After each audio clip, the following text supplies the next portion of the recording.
بسم اللہ الرحمن الرحیم نحمدہ ونصلی علی رسولہ الکریم اما بعد۔ محترم ناظرین، آج کا خلاصہ 21ویں پارے کا کیا جائے گا، جو سورہ عنکبوت کے آخری 3 رکوع، سورہ روم، سورہ لقمان، سورہ سجدہ اور سورہ احزاب کے ابتدائی 3 رکوع پر مشتمل ہے۔ ارشاد باری ہے: اتل ما اوحی الیک من الکتاب واقم الصلاۃ، اے نبی تلاوت قرآن مجید کیجیے اور نماز قائم کیا کیجیے۔ بلا شبہ نماز فحش باتوں اور برے کاموں سے روکتی ہے۔ اہل کتاب سے مباحثے میں خوش اسلوبی اختیار کریں تاکہ آپ کی بات ان کے دل میں اتر جائے، اور ان سے کہیے کہ اے اہل کتاب، ہم جس طرح اپنی کتاب پر ایمان رکھتے ہیں اسی طرح تمہاری کتابوں پر بھی ایمان رکھتے ہیں، تمہارا ہمارا معبود ایک ہی ہے۔ اے نبی، آپ تو پڑھے لکھے نہیں ہیں۔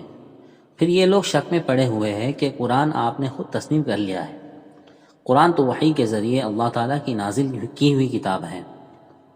ارشاد باری ہے کہ اے میرے وہ بندو جو ایمان لائے ہو، میری زمین بہت وسیع ہے، ڈر اور خوف کی کوئی بات نہیں ہے، جہاں چاہو وہاں جا کر میری بندگی کر سکتے ہو۔ یا عبادی الذین آمنوا ان ارضی واسعۃ فایای فاعبدون، آخر لوٹ کر تم سب کو میرے پاس ہی آنا ہے۔ آگے چل کر مضمون جنت کو ذکر کرتے ہوئے مسئلہ رزق کو اٹھایا گیا، جس میں جد و جہد کرنے والوں کی ہدایت اللہ کی طرف سے ہوتی ہے۔ والذین جاہدوا فینا لنہدینہم سبلنا وان اللہ لمع المحسنین۔ اس کے بعد سورہ روم شروع ہوتی ہے۔ اللہ کا ارشاد ہے کہ اگرچہ اس وقت ایران کے خلاف جنگ میں رومیوں کو شکست ہو گئی، لیکن چند سال کے اندر وہ پھر غالب آ جائیں گے اور مسلمانوں کو خوشی نصیب ہوں گی۔ پھر اللہ تعالیٰ نے اپنی بہت سی نشانیوں کا ذکر فرمایا ہے، جن پر غور کر کے انسان توحید الہی کے لیے مائل ہو جاتا ہے۔ یقیناً اللہ تعالیٰ کی قدرت کی نشانیاں عقل رکھنے والوں کے لیے ہے۔ اللہ کا دین سیدھا اور صحیح ہے، اس میں تغیر و تبدل نہیں ہے، لیکن اکثر لوگ یہ بات نہیں سمجھتے۔ اے لوگوں، سودی لین دین سے تمہاری دولت بڑھتی نہیں، کیونکہ حرام کمائی میں برکت نہیں ہوتی۔ خیر و برکت تو اس مال میں ہوتی ہے جس میں زکوٰۃ ادا کی جاتی ہے۔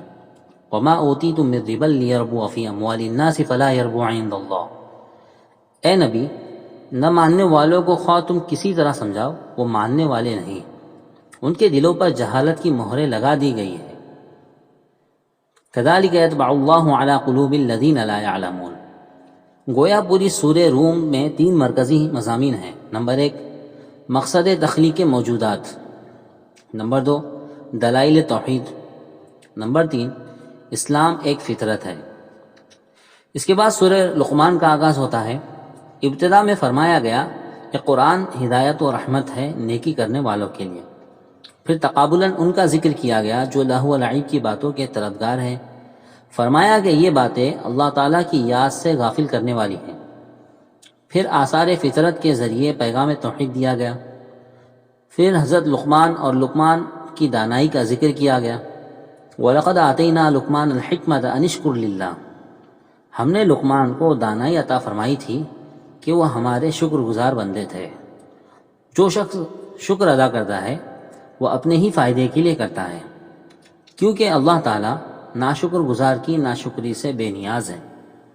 حضرت لقمان خود بھی شرک سے پاک تھے، اور انہوں نے اپنی پوری اولاد کو بھی اس لعنت سے بچایا تھا۔ اے لوگو، اللہ کے غضب سے بچو اور روز حساب سے ڈرو۔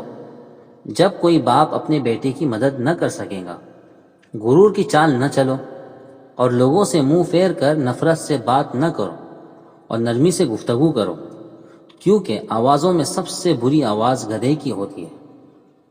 پھر مخلوق پر اللہ تعالیٰ کے انعامات و احسانات کا ذکر کر کے دوسری مرتبہ توحید کی دعوت دی گئی۔ آخر صورت میں فرمایا گیا کہ قیامت کب آئیں گی اس کا علم اللہ ہی کو ہے، اور وہی اپنے علم کے موافق بارش برساتا ہے، اور وہی جانتا ہے کہ حاملہ کے پیٹ میں لڑکا ہے یا لڑکی، اور کوئی شخص نہیں جانتا کہ کل کیا عمل کرے گا، اور یہ بھی کوئی شخص نہیں جانتا کہ وہ کس زمین پر مرے گا۔ ان اللہ علیم خبیر، اللہ ہی سب جاننے والا، خبر رکھنے والا ہے۔ اس کے بعد سورہ سجدہ شروع ہوتی ہے، جس میں حقانیت قرآن اور اشرفیت انسان کو خصوصیت سے ذکر فرمایا گیا۔ ارشاد باری تعالی ہے کہ یہ کیسی عجیب منطق ہے کہ ہم اس وسیع کائنات کو تو تخلیق کرنے کی قدرت رکھتے ہیں، لیکن قرآن کو بقول منکرین نہیں نازل کر سکتے ہیں۔ تو یہ لوگ حماقت کی وجہ سے اپنے رب کی نشانیوں کے منکر ہو جاتے ہیں۔ کتنے ظالم ہیں وہ لوگ جن کے پاس ان کے رب کی ہدایت پہنچے اور وہ اس سے منہ پھیر لے۔ ایسے لوگوں سے ضرور بدلہ لیا جائے گا۔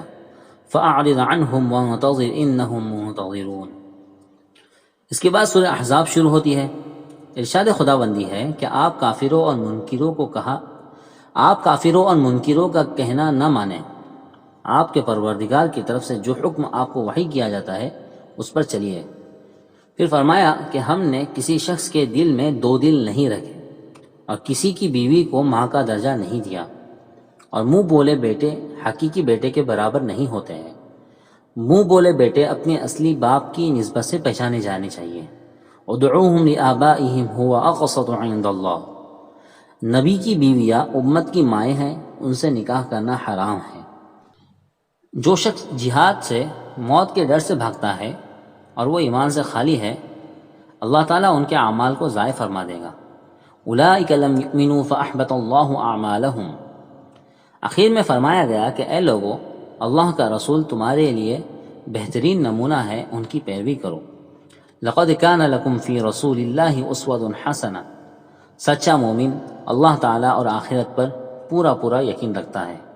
اللہ تعالیٰ ہم سب کو تعلیمات اسلامیہ پر عمل کرنے اور اللہ پر توکل کرنے، اپنے کو اسلامی ڈھانچے میں ڈھالنے کی ہمت نصیب فرمائے اور کامل اتباع رسول کی توفیق عطا فرمائے۔